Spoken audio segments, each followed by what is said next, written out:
अस्सलामुअलैकुम।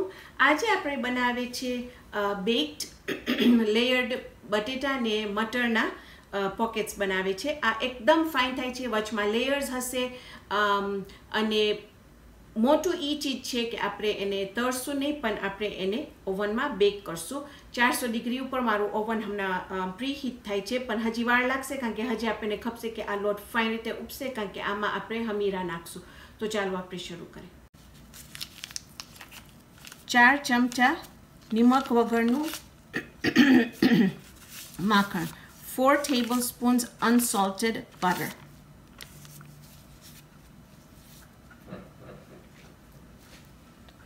3 tablespoons olive oil, 3 ચમચા જૈતુનનું તેલ,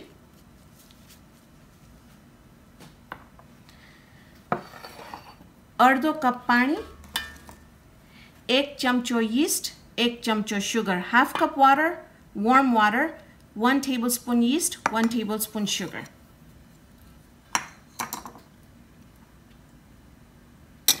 Mix.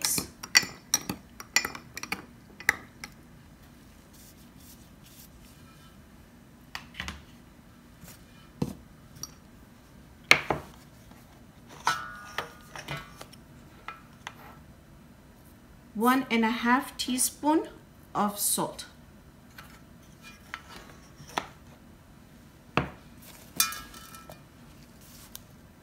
Half a teaspoon baking powder.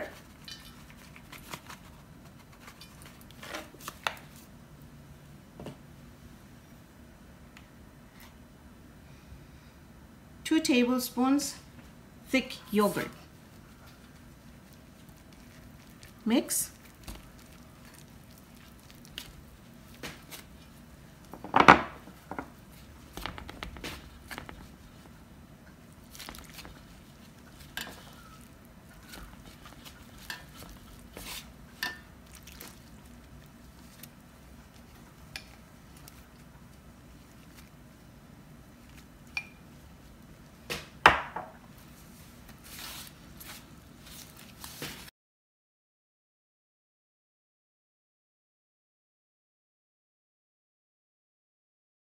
लगभग एक्जेक्टली 1 कप हूँ वधारे पानी नाखी। जो आपणे 2 कप हतुं ने तो अहींयाथी खाली 1 कप नाखी छुं। फाइन ते लोट बंधाई गयो छे।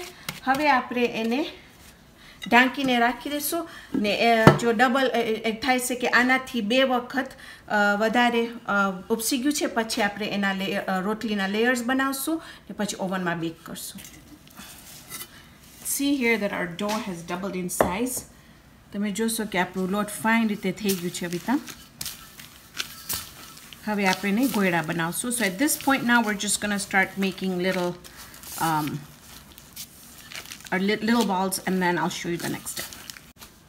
તો હવે તમે જોશો આપણું લોટ એકદમ લીસું ને એવું ફાઇન થઈ ગયું છે। જો કેવું ફાઇન, ખાલી તમે એને રેસ્ટ કરશો ને તો એવું ફાઇન આપણું લોટ થઈ જાય છે। હવે આપણે એને કાપીને આપણે સેક્શન્સ કરશું। હવે આ જે ફ્રેન્કીનો લોટ છે મને એમ થાય છે કે હું જરાક એને આ રોટલી જરાક મોટી કરીશ, તો શું જગ્યા હોય ઓલું એમાં મને કાકરી નાખવું છે, સોસ નાખવું છે ને આપણું ચિકન નાખવું છે। ઓકે, આપણે જરાક મોટી કરશું એને। તો આમાં લગભગ તમને 8 નીકળશે। જો તો તમે જો વધારે કરો તો તમે લોટ વધારે બાંધજો। હવે આમ જ કરીને હું સાઈડમાં રાખીશ ને પછી હું તમને બતાવીશ કે હું કેવી રીતે આપણું આ એને વણું છું। ઓકે, તો અહીંયા તમે જોશો કે મારી પાસે 10 ગોળા હું બનાવી નાખી છું। અહીંયા 10 ગોળા છે અને આપણે 2 સેટમાં 5-5 કરશું।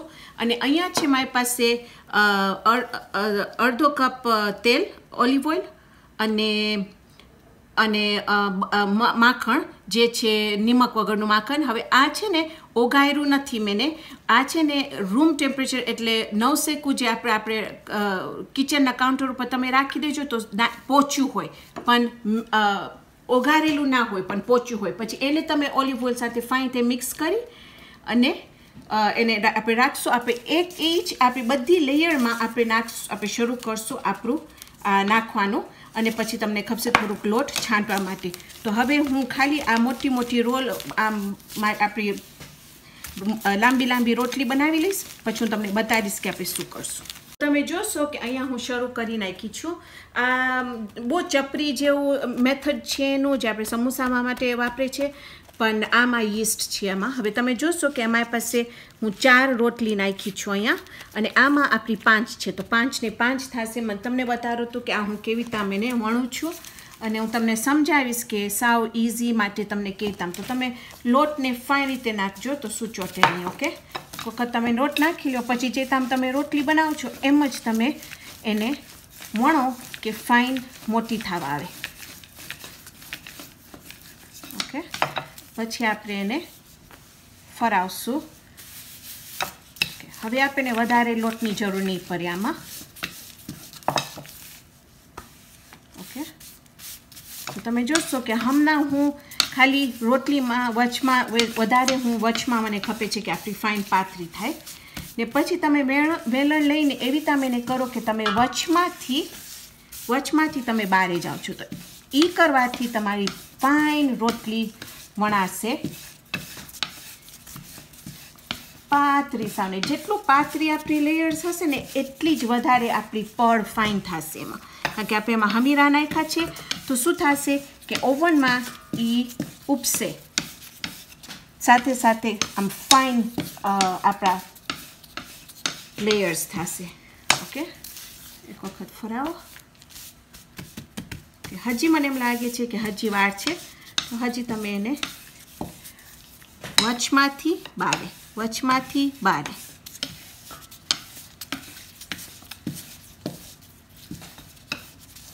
ફક્ત તમને એમ લાગે કે તમે ફાઇન રીતે બધી બાજુ તમારી કિનારે પણ ફાઇન રીતે પાતળી છે. ઓકે, બસ હવે આપણે એને શું કરશું કે અહીંયા તમે જોશો કે આપણે એના ઉપર નાખશું. તો અહીંયા આપણે આવી એના ઉપર આપણું જૈતુનનું તેલ અને જે માખણ જે હું તમને કીધી એ આપણે ફાઇન રીતે એને પાથરશું એના ઉપર ફાઇન રીતે ચોપડશું. ઓકે, એક વખત આપણે એ પતાવી લઈએ.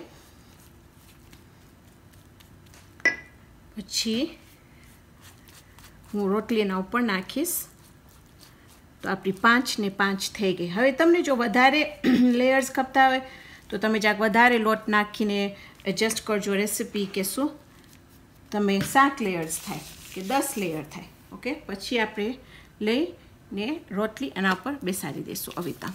પછી ફાઇન રીતે એવી રીતના તમે એને ખેંચજો કે બધી બાજુ બરાબર હોય આવી રીતના. ઓકે, આ છે થઈ ગઈ છે. પણ હું છે ને આ પહેલાં વણી હતી, તો આપણે આ પહેલાં લઈશું એને જરાક હું ખેંચીશ, જરાક જ વધારે આપણે એને ખેંચશું.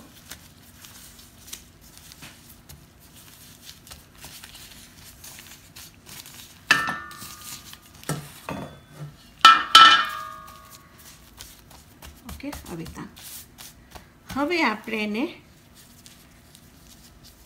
રાઉન્ડ વણશું આવી રીતના. એક વખત આપણે વણી લીધા એને, હવે હું એને ખાલી કાપી નાખું છું. ઓકે, એક વખત કપાઈ જાય એટલે હવે તમે કદાચ વેલણની જરૂર ના પડે. પછી તમે લ્યો તમારું એક પીસ ને એને હાથેથી આમ કરો, સીધું કરો, જરાક આમ પાથરી નાખો.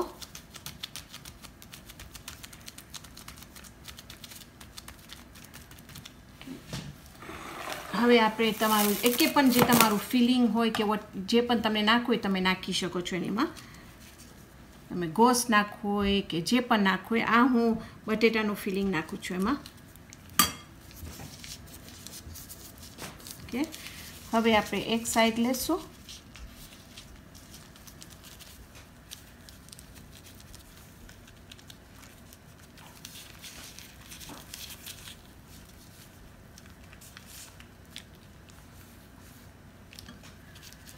રીતમ કરી ને આપણે એને બંધ કરી નાખશું આવી રીતના.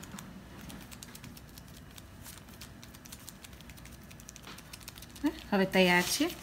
હવે આપણે આને લઈ ને એને આપણી ટ્રેમાં નાખશું આવી રીતના. અને જ્યાર સુધી હજી હું મારા બીજા કરું છું ત્યાર સુધી હજી આ જરાક હજી વધારે ઉપસશે. પછી આ બધાય પતાવીને હું એને નાખી દઈશ આપણા 400 ડિગ્રી ઓવનમાં. હું તમને કહીશ કે કેટલી વાર લાગી.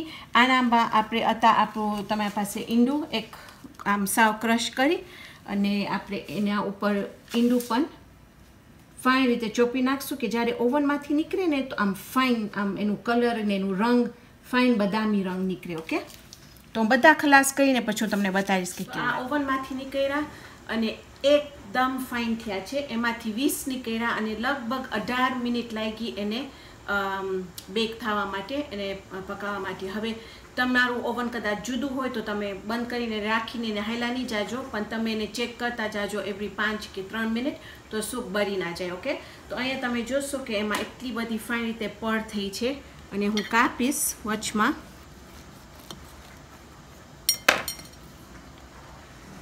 તો તમે જોશો કે એનું લોટ પણ એકદમ ફાઇન થયું છે, હજી ગરમ છે અને આપણું ફિલિંગ છે. હવે હું ચાખીને તમને કહીશ કે કેવું લાગે છે.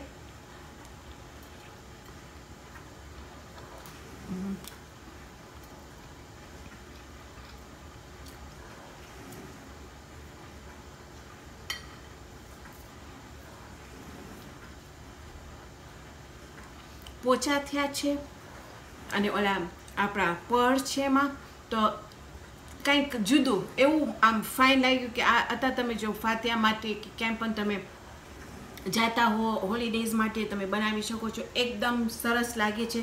ને યાદ રાખજો કે એની અંદર તમે મીઠું ફિલિંગ નાખી શકો છો ને થોડી ખાંડ નાખી શકો છો લોટમાં, તો શું આમ ફાઇન કંઈક મીઠું ડીશ થાય, ચોકલેટ ડીશ થાય. કાં તો તમે એની અંદર છુંદો કે કંઈ પણ નાખી શકો છો. તો ઇન્શાલ્લાહ આજે આપણે બનાવ્યા છે આપણા બેક્ડ મટર અને બટેટાના પોકેટ્સ. ઇન્શાલ્લાહ આવતી વખતે આપણે બીજી જબરદસ્ત રેસીપી બનાવશું. તો ત્યાર સુધી